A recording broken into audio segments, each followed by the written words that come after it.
In 2008, a financial scandal rocked Jamaica, leaving thousands of investors devastated and wiping out their life savings. The man behind the scandal was Carlos Hill, the founder of Cashplus. Cashplus was a company that promised high returns on investments, but ultimately turned out to be a Ponzi scheme. This video will explore the story of Carlos Hill and the Cashplus scandal, looking at how he managed to steal over 38 billion Jamaican dollars, or 340 million US, from the Jamaican people, and the aftermath of the scandal. So first, who is Carlos Hill? Carlos Hill was a Jamaican businessman who came from a prominent family in the country. He was known for his extravagant lifestyle, which included owning luxury cars, homes, and a private jet. Hill was a charismatic figure who was able to convince people to invest in his companies, promising them high returns on their investments. He was the founder of Cashplus, which would later become the center of the financial scandal that rocked Jamaica. Carlos Hill was born in Jamaica in 1961, and he grew up in a prominent family. His father was a successful businessman, and his mother was a socialite who was heavily involved in the country's political scene. Hill grew up with all the privileges that came with being part of a wealthy and influential family. He attended the prestigious Jamaica College, where he excelled academically in sports. He later went on to study business at the University of the West Indies and graduated with a degree in accounting. After completing his studies, Hill worked for several years in the banking industry before starting his own business. Before starting Cashplus, Hill had several business ventures. He started his first business, a car rental company, in the early 1990s. The company was successful, and Hill was able to expand it to several locations across the island. He later went on to start other businesses, including a restaurant and a security company. Hill's businesses were successful, and he was able to accumulate significant wealth. Cashplus was founded in 2002, and it quickly became a popular investment opportunity in Jamaica. The company promised investors high returns on their investments, with some investments offering returns of up to 120% per year. Cashplus was able to attract a large number of investors, including many who had never invested before, by using aggressive marketing tactics and promising guaranteed returns. To understand how Cashplus worked, let's take an example of an investor who invested $10,000 in one of the company's investment schemes. Cashplus would promise the investor a return of 10% per month, or $1,000.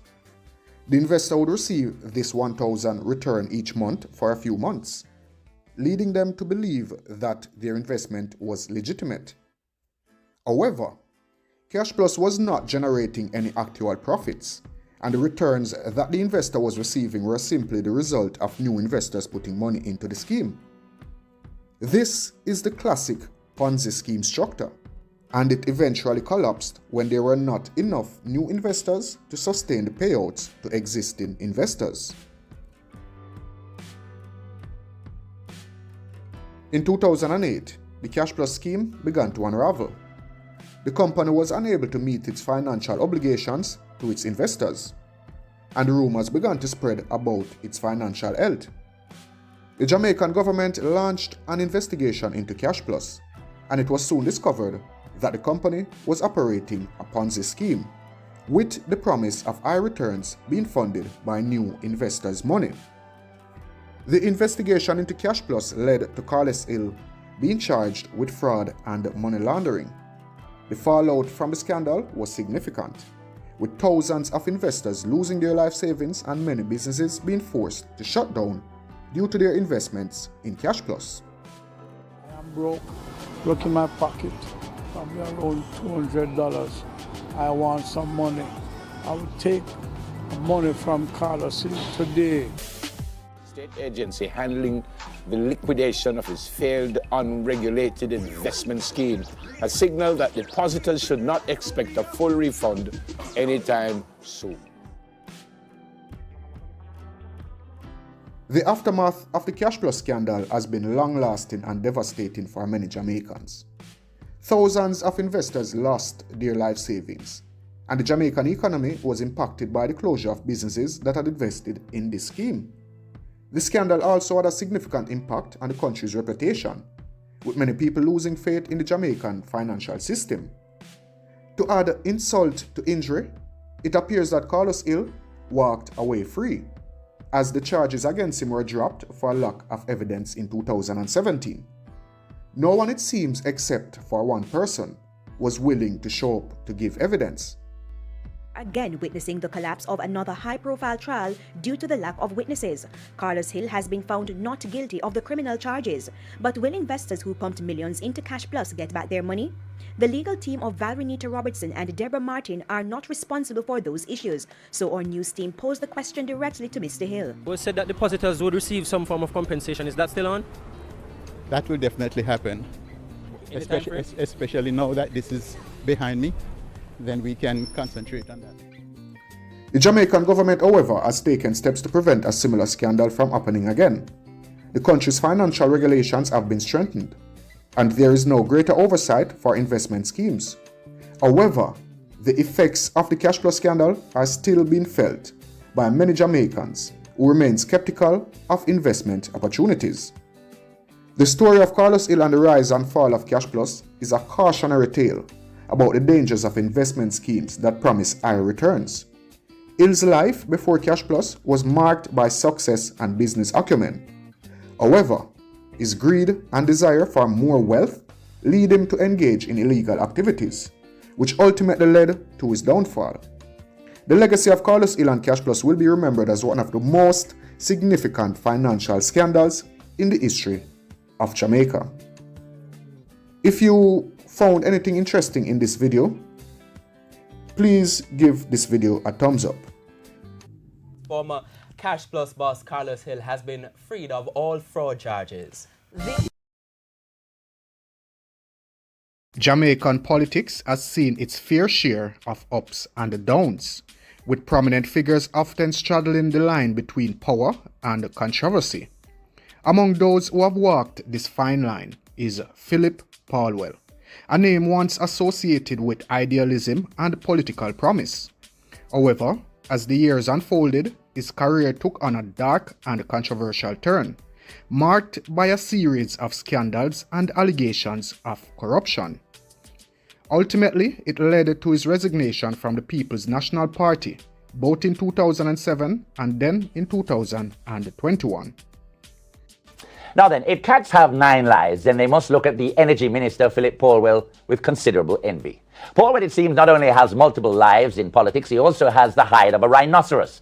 Whether he has the memory of an elephant is debatable. His catalogue of screw-ups is longer than your average anaconda. In this article, we will delve into the political journey of Philip Paulwell, tracing the path from his early days in politics to his recent fall from grace. If you enjoy videos like these, or you want to see more videos like these, please give this video a thumbs up. And if you haven't yet subscribed to Elite Jamaica, consider doing so, as that really does help the channel. A promising start. Philip Paulwell's entry into the world of Jamaican politics was marked by youthful exuberance, idealism, and a vision of achieving the highest office in the land, that of Prime Minister. He joined the political ranks in the 1980s under the mentorship of Cliff Hughes and quickly rose through the ranks. Paulwell became the youngest person at the age of 29 to head a public institution when he was appointed as managing director or trade administrator of the Trade Board in 1991. With his charisma and ambition, he gained the favor of Michael Manley and secured a seat in the House of Representatives for the East Kingston and Port Royal constituency. The name Philip Paulwell soon became synonymous with controversy. Throughout his tenure in government, he was embroiled in a string of scandals and allegations that earned him the unflattering moniker of accident prone. Some of the major controversies that plagued his political career included the Intech Fund, the NetServe, the cement crisis, Solutria, the Cuban Lightbulb crisis, and the infamous Trafigura scandal. First, we take a look at the Cuban Lightbulb scandal. One of the most significant scandals that shook Paul Well's career was the Cuban Lightbulb scandal. It involved a gift of 4 million fluorescent light bulbs from the Cuban government, which was intended to save energy and benefit the nation. Paul Well, who initially secured the gift for his constituency, expanded it into a national project. His ministry was responsible for the distribution of bulbs, and he appointed his junior minister, Kern Spencer, to administer the project. However, the project came under scrutiny, with allegations of misappropriation and mismanagement. The new energy minister, Clive Mullings, alleged that over $117 million was misspent. Paul Well faced accusations, but he vehemently denied any wrongdoing, asserting that he had allowed the party to investigate the matter. This scandal was a blow to his reputation and marked the beginning of a downward spiral. The Intech Fund and failed promises. Paul Well's tenure also saw the establishment of the Intech Fund, aimed at developing Jamaica's IT sector and creating thousands of jobs. However, many companies, mostly overseas based, received loans from the fund with promises to establish call centers in Jamaica. The results were far from what was anticipated, with many companies failing to deliver their commitments. In the case of NetServe, this foreign-based company was granted a loan of $180 million, with a commitment to provide 3,000 jobs in the first year, boosted to 10,000 jobs within 3 years. But after a few months, reports surfaced that the company was unable to honor its bills or meet its payroll, all while the employment figure was nowhere near the 3,000 projected. Paul Well's apparent lack of judgment was papered over by P.J. Patterson, who blamed it on youthful exuberance. The controversies continue. In 2006, when the faulty cement crisis was galloping out of hand, leaving the construction industry reeling and an approximate 30,000 workers idled, Prime Minister Portia Simpson Miller was forced to take over the reins, leaving the impression that Paul Well was overwhelmed and inept. By the middle of the year in 2006, there was more bad news for Paul Well. He issued a cellular operating license to a company named Solutria, formerly Wiscom Technologies Inc. The license would become effective June 1, 2006, and the full payment of Jamaican $510 million would be made by the end of June that year. But that deal too became embroiled in controversy when it was revealed in July that year that the sums for the license were not paid at the due date, and that attorney at law Minette Palmer, who represented Solutria, was also an advisor to Paul Well. It is also alleged that Palmer held shares in Solutria Jamaica, the group's subsidiary that would operate the local cellular network. Solutria, it was reported, was awarded the license, although only $15 million was paid to the government. Company founder Keith Walker eventually relinquished interest in the cellular project at the end of July. The Trafigura scandal resurfaces. As if his political woes were not enough, the Trafigura scandal resurfaced, implicating Paul Well in allegations of bribery. The Dutch believed that Trafigura Bahir, which traded oil for Jamaica on the international market, had bribed Jamaican public officials in 2006 when the PNP was given $31 million. Paul Well was also named among those individuals the Dutch police wished to interview as part of their investigations. And let me say this, there are lots of scandals that Philip Paul Well was involved in. These are just a few of those. Philip Paul Well's political journey has been marked by ambition, controversy, and a series of scandals that have cast a shadow over his once promising career. Despite his resilience and ability to maintain his position within the PNP, His legacy is marred by allegations of corruption and mismanagement. The Cuban Lightbulb scandal and the Intech funds failures are key chapters in his political story, and his connection to the Trafigura scandal only added to the cloud of suspicion. The Jamaica Public Service Company is the sole provider of electricity in Jamaica, but the company's history of high energy costs and the lack of competition has left many Jamaicans struggling to pay their bills. $40,000 we have to pay for light bill every month. A Jamaica Public Service we are talking about. From last year we are telling you are the biggest thief them in Jamaica. In them worse than the gunman them. In this video, we'll shine a light on the dark side of the Jamaica Public Service Company, discussing the impact of high energy costs on Jamaican households and exploring potential solutions to end the company's monopoly. The beginnings of the Jamaica Public Service Company.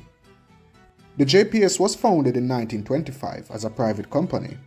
Over the years that followed, it has been subjected to numerous changes in ownership and regulation. Currently, ownership of the JPS is divided between the Jamaican government and a consortium of foreign investors, including Marubeni Corporation of Japan and Korea East-West Power Company Limited of South Korea. The Jamaican government only holds a 19.9% stake in the company, while foreign investors hold the majority 80.1% stake. Despite the Jamaican government's stake in the company, the JPS has been criticized for its lack of transparency and accountability. There is limited public access to information about the company's operations and finances, making it difficult for Jamaicans to hold the JPS accountable for its actions and to push for reforms to benefit its consumers. One of the most significant issues with the JPS is its high cost of electricity. According to the World Bank, Jamaica has some of the highest electricity costs in the world, with an average retail price of over 33 cents per kilowatt hour. This high cost has a significant impact on the daily life of Jamaican citizens, particularly those in low-income households who are forced to spend a larger portion of their income on electricity bills. The Jamaica Public Service Company JPSCO is defending its billing rates for fuel. It follows claims that lower oil prices are not being reflected on electricity bills. The JPS monopoly over the electricity market in Jamaica is a major contributing factor to the high energy costs that Jamaicans face. With no other companies currently operating in the industry on the island, the JPS has no incentive whatsoever to lower prices or improve the quality of their service. This lack of competition and no fear of losing customers to another competitor has created an environment where there is no reason for the JPS to either innovate or improve their operations to benefit their consumers. The frequency of power cuts without any prior warnings across the island has now become a normal occurrence. Resistance to introducing competition in the market. Efforts to introduce competition into the electricity market in Jamaica has been met with resistance from the JPS. In 2016, the Jamaican government attempted to pass legislation that would allow for the development of a competitive electricity market, but the JPS strongly opposed the legislation, arguing that it would be detrimental to the country's energy security. The JPS has claimed that the lack of competition is necessary to ensure the stability of the electricity supply, but many have argued that this is a thinly veiled attempt to maintain monopoly over the market. We use a combination of oil and natural gas as key inputs into the production of electricity, or electricity that we buy. To the extent that those prices have changed downwards with those. What a load of crap. The reliance of the JPS on outdated and inefficient energy sources such as oil-fired power plants has also contributed to high energy costs and a negative environmental impact. This reliance on non-renewable energy sources has hindered progress towards a more affordable and sustainable energy option, as well as negatively impacting the environment and customers alike. To address these issues, there have been efforts to introduce competition into Jamaica's electricity market. The development of independent power producers, or IPPs, is one such effort.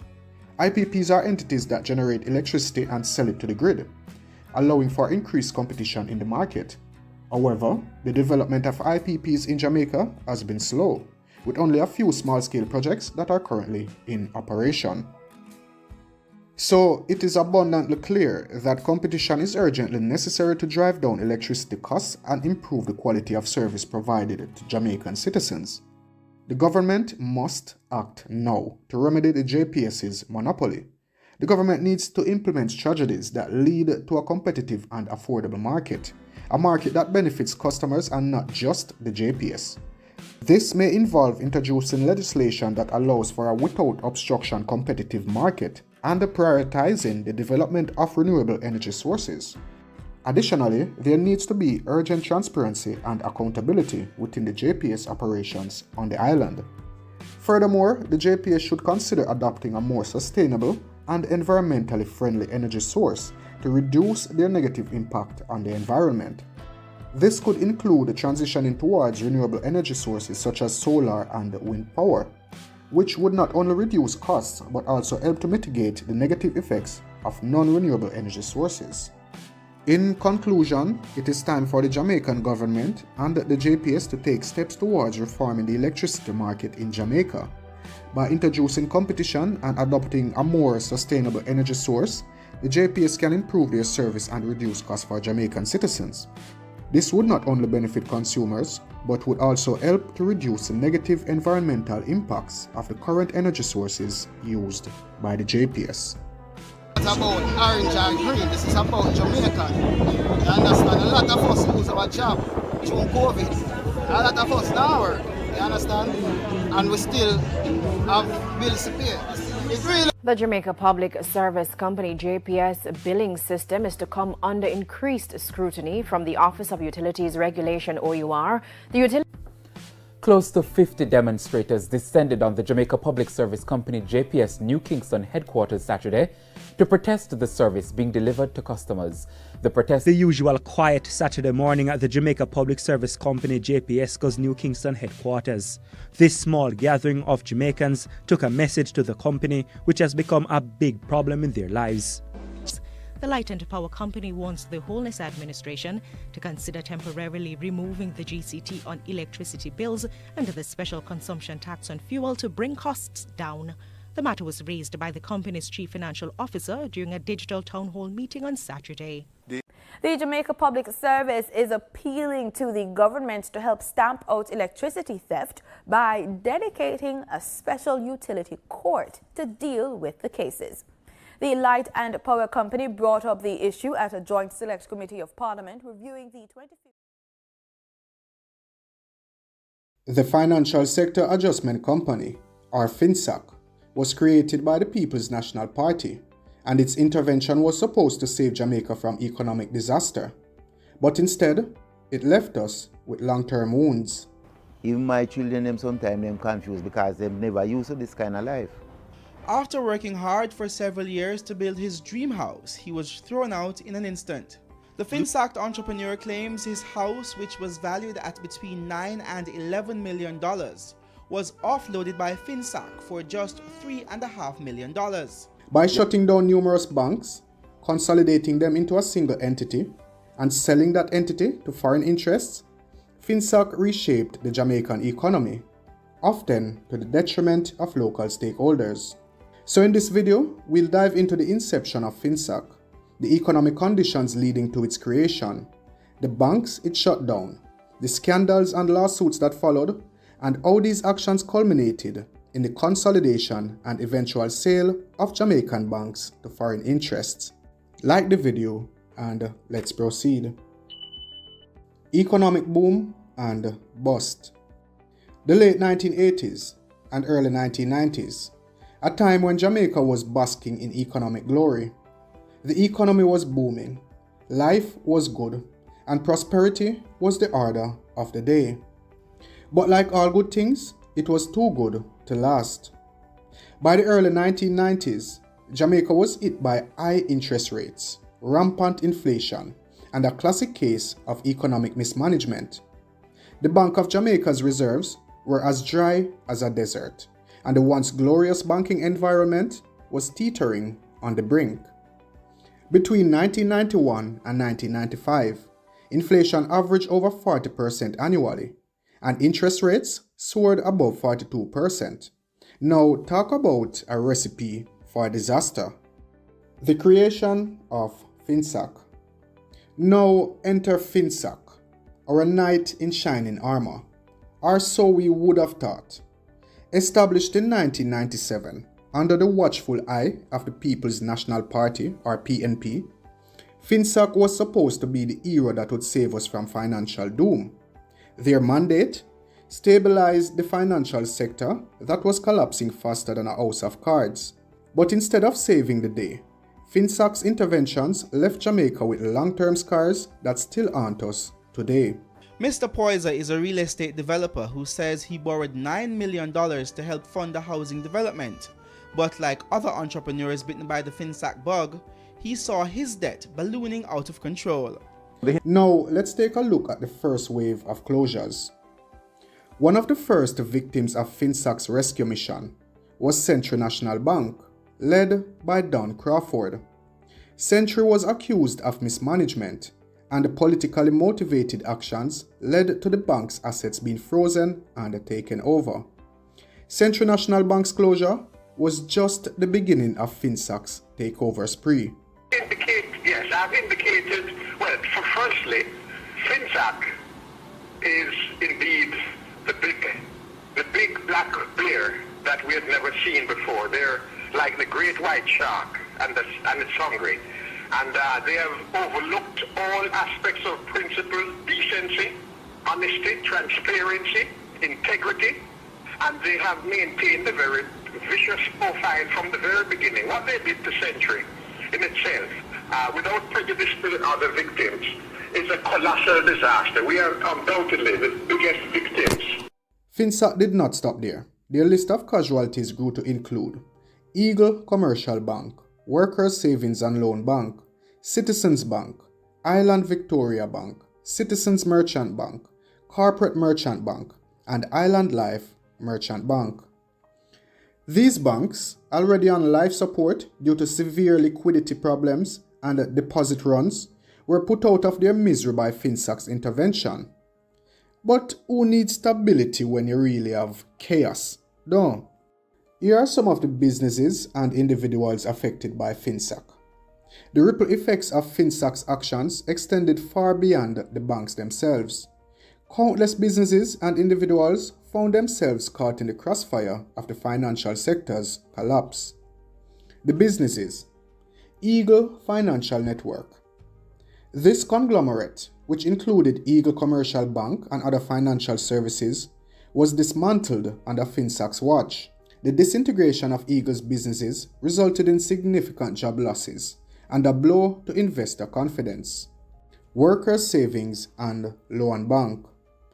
Workers Savings and Loan Bank closure affected numerous small and medium enterprises that relied on its services for loans and financial support.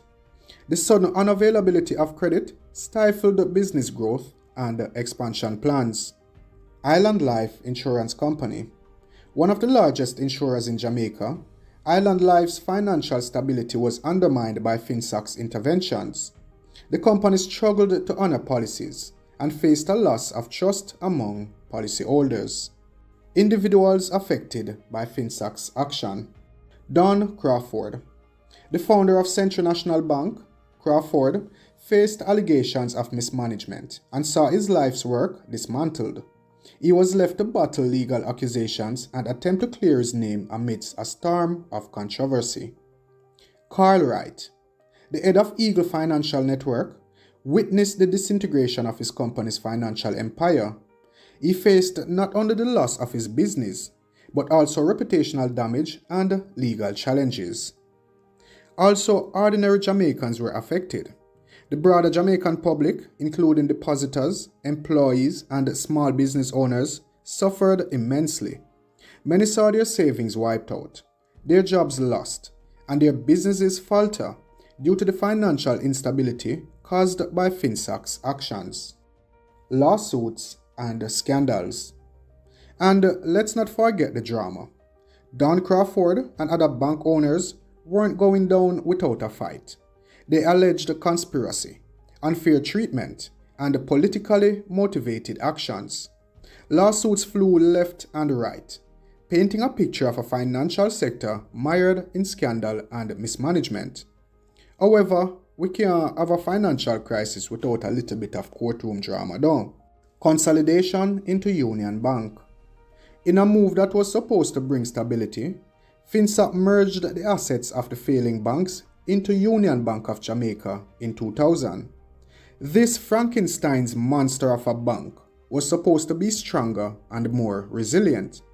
But, as you guessed, it wasn't. The consolidation process was a mess, and confidence in the banking sector continued to plummet. Sale to RBTT. In 2001, the Union Bank of Jamaica was sold to the Royal Bank of Trinidad and Tobago, RBTT. Critics saw this as the ultimate betrayal, a loss of Jamaican financial sovereignty as control of our banks was handed over to foreign interests. Because nothing screams economic independence like selling your banks to another country. Impact on the economy. The aftermath of FINSAC's actions was a far-reaching economic disaster. Job losses, reduced access to credit, and a massive loss of confidence in the financial system were just the tip of the iceberg. Entrepreneurs and investors watched their fortunes evaporate, and the ripple effects of these actions are still felt today. The entrepreneurial spirit of Jamaicans was crushed, and a culture of risk aversion took root among new generations of professionals. FINSAC was created by the People's National Party, and its intervention was supposed to save Jamaica from economic disaster. But instead, it left us with long-term wounds. By shutting down numerous banks, consolidating them into a single entity, and then selling that entity to foreign interests, FINSAC reshaped the Jamaican economy, often to the detriment of local stakeholders. I really did have to repeat that. The legacy of these actions underscores the complexities and challenges of managing a national financial crisis without causing long-term harm to the economy and its citizens. So much for the knight in shining armor. At the moment though, Jamaica is experiencing exceptional growth, but one step in the wrong direction and it could all come happening again. Thank you for watching. And if you don't like the video, you know if you like it. Bless. Because although I came into the party through Dr. Omar Davis, because I knew him in the financial sector, where I had been like one of the leading corporate lawyers in Jamaica. We don't come to make no money out of politics. We don't make my money already. Now big lawyer in this country, big investment banker. Oh my God! Wow! In the early 1980s, Kingston, Jamaica was buzzing with ambition and growth. Among the city's dreamers was George Yu, a businessman with a vision. George Yu and his family established Home Electrics, originally known as Home Electrics and the Rooms, with a mission to transform the local retail landscape. Their goal was to provide the growing middle class with affordable and quality home appliances and furniture. Home Electrics quickly became more than just a business. It was a symbol of hope and progress. The Yu family poured their hearts into every aspect of the venture, convinced they were building a lasting legacy. Yet, as the years passed, unforeseen challenges began to surface. Their dream, so full of promise, was about to face a test they could never have imagined. Give the video a thumbs up and let's proceed. Growth and development. Home Electric's strategy included investing in both urban and rural areas to reach a broad customer base. They offered a wide range of products, from refrigerators to living room sets, often providing credit to customers who otherwise couldn't afford such items. This approach helped build a loyal customer base and facilitated rapid expansion. By 1995, Home Electrics had become a household name in Jamaica, known for its competitive prices and reliable service. Rebranding and competition. In the early 1990s, Home Electrics and Rooms rebranded to simply Home Electrics.